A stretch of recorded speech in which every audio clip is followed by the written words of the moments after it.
With Pokemon Sun and Pokemon Moon coming out, there has to be some new Mega Evolutions coming out into the new games. Well, at least I think. They haven't actually revealed any Mega Evolutions yet, so that gives me time to actually make this list of my next top 10 today. My top 10 Mega Evolutions for Pokemon Sun and Moon. Yeah, that was kind of long, but yeah. I'm a really big fan of Mega Evolutions, as everybody knows, and I was thinking I should make a list for the new games coming out of Pokemon that I think that should get a Mega Evolution, and ones that would make sense. Or Pokemon that need it in order to be better in competitive play. But that's not the only factors about it, and this is 100% opinionated. So leave your list of Pokemon that you think should get a Mega Evolution in Pokemon Sun and Pokemon Moon. And without further ado, let's get into this video. Honorable mentions. Vanillix, cause more ice cream, we need that. Volcarona. It follows kind of a pattern, and it would make sense for Pokemon Sun, but I decided it wasn't quite top tier quite yet. And Melodic. Melodic is it's kind of like Gyarados. The Gyarados got a Mega, however, and Melodic, whatever, by the way.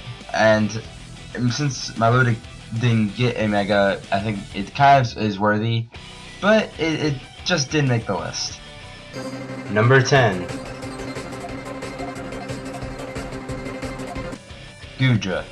Goodra just barely beat Volcarona for this list for a couple of reasons. But first, Salamence, Tyranitar, Garchomp, and Metagross had the honor of getting a Mega Evolution, being a Cyto Legendary. Dragonite doesn't need it because it's got multi-scale, and Volcarona just missed the list. Only because, well, Goodra doesn't. There's not really many Kalos Pokemon. There's actually only Diancie that has a Mega Evolution, and Volcarona and Unova doesn't have any either, by the way. But it's got a basic design in order for it to like it could look cool. They can make big use out of Goodra.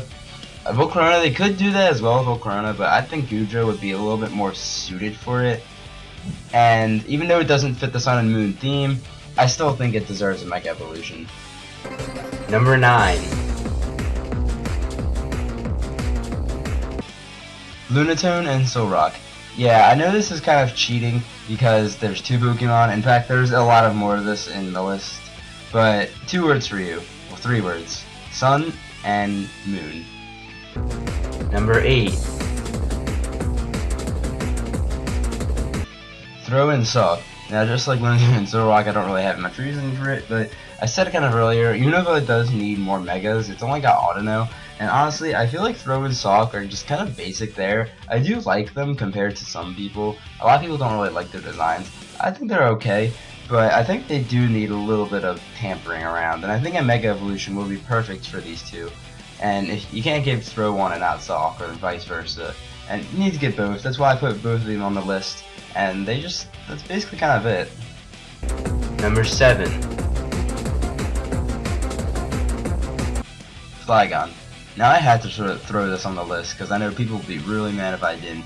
And honestly, I kind of see why Flygon needs to be a Mega Evolution, because out of all the Dragon types, I know in Hoenn, Flygon was pretty big.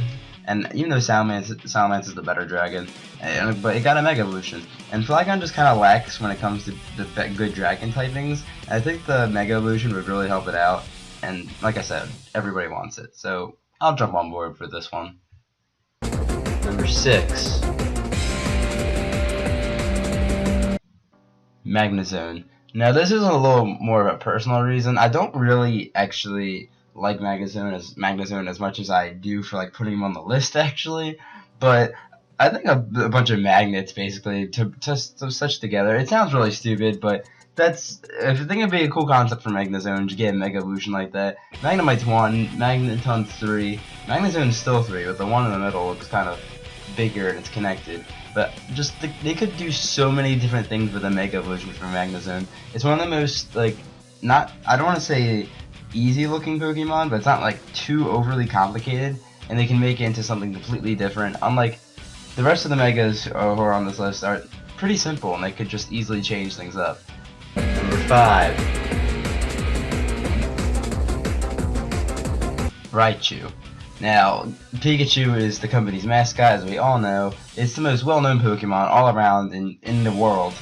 And Charizard and Mewtwo are kind of up there too, but they already got Megas. but now it's time for Raichu to get one. It's the mascot of the company. The other pretty popular Pokemon around got a Mega, besides Greninja, but yeah. And it just needs a big buff. I mean, Raichu's not even that good and competitive. I don't really want to see it as a competitive point, but this kind of is one reason. Just, it needs a really big buff in competitive play, and it's the company's mascot. Give it a Mega Evolution. That's what I think is a good idea for it. Number 4. Crowbit. Crowbit is a well-designed Pokemon that I really like, and Golbat too. This is one of the Pokemon that could probably change around a lot. Kind of like Deontay's stats, where it gets going from bulkier to offensive when it Mega Evolves, or Garchomp when it loses speed when it Mega Evolves. Again, that's what Garchomp was kind of known for. But that's what they could kind of do with Crowbat. I could see more of a bulkier bat, which is kind of weird, but I think that would be a pretty good thing for Crowbat. And just, I don't know, like change its coloring around, just a couple other things they could do with it too. I think it sounds like a good idea. Number 3. The Joto Starters. Now, I know in this generation, if we get remakes, it's going to be a Sinnoh before Johto, but I think the Joto Starters would be much easier to make Mega Evolutions off, even though I do like the Sinnoh Starters more. The Joto Starters designs are very easy, I would say. You can make, especially Typhlosion, you can make a good Mega out of that, I feel like. And just like in Kalos, when they gave the Kanto Starters Megas instead of the Kalos Starters, it could be kind of like that situation. Even though we're in 7th gen, I think the 2nd generation Megas could come about. And that's what I could see Game Freak doing. That's what they've done before, and they could do it again. Number 2.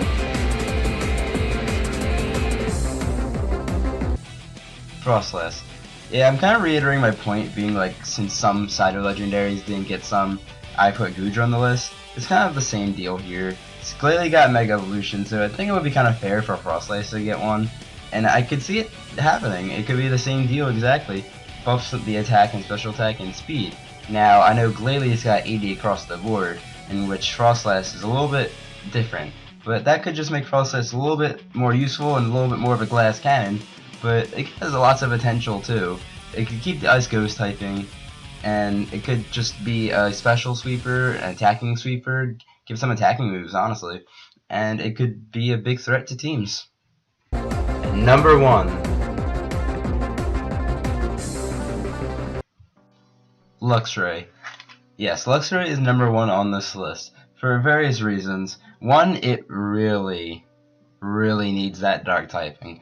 It looks like a dark type. It has dark type moves, got coverage. It needs that stab on its crunch and its moves, and I really want to see it. Make it happen, Game Freak. It needs help in its stats as well. It's an alright Pokemon, but it's just not good enough, I'd say. It needs that extra 100 stats in order for it to be a little bit more useful. I think it just really cool. Sinnoh does need a couple Mega Evolutions. It does have quite a few, having Glalie, of course, but it just needs just maybe 1 or 2 more.